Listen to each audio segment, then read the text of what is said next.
শীতের বিকেলে মুচমুচে ফুলকপির পাকোড়া খেতে কার না ভালো লাগে। সুপ্রিয় দর্শক, আসসালামু আলাইকুম। আমি স্বর্ণা তৈরি করে দেখাবো ফুলকপির পাকোড়া। তো চলুন শুরু করা যাক।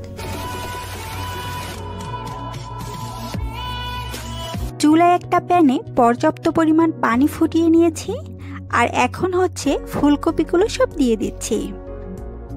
সাথে দিয়ে দিচ্ছি হাফ চা চামচ লবণ।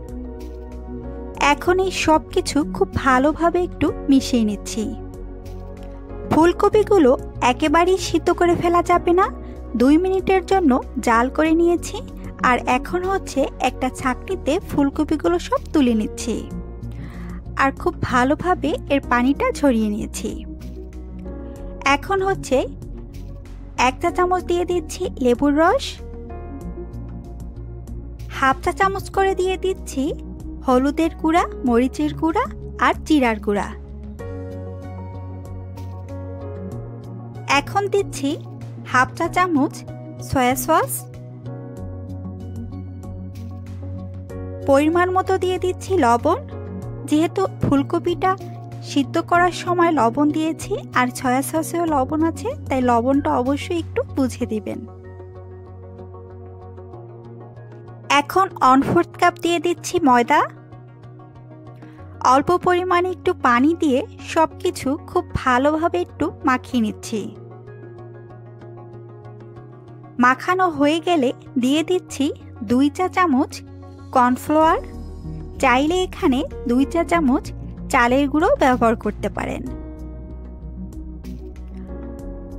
এখন আবারও সবকিছু খুব ভালোভাবে মাখিয়ে নিয়েছি। চুলায় একটা প্যানে পর্যাপ্ত পরিমাণ তেল গরম করে নিয়েছি, আর এখন হচ্ছে ফুলকপিগুলো সব দিয়ে দিচ্ছি। ফুলকপিগুলো মুচমুচে করে ভেজে নেব।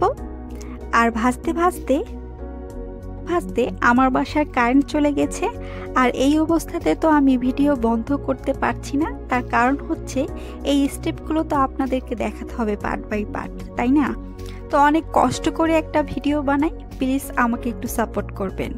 লাইক, কমেন্টস, শেয়ার করবেন, চ্যানেলটি সাবস্ক্রাইব করবেন আর পেজ ফলো করবেন।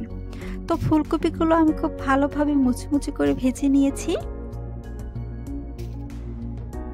তৈরি হয়ে গেল মুচমুচে ফুলকপির পাকোড়া।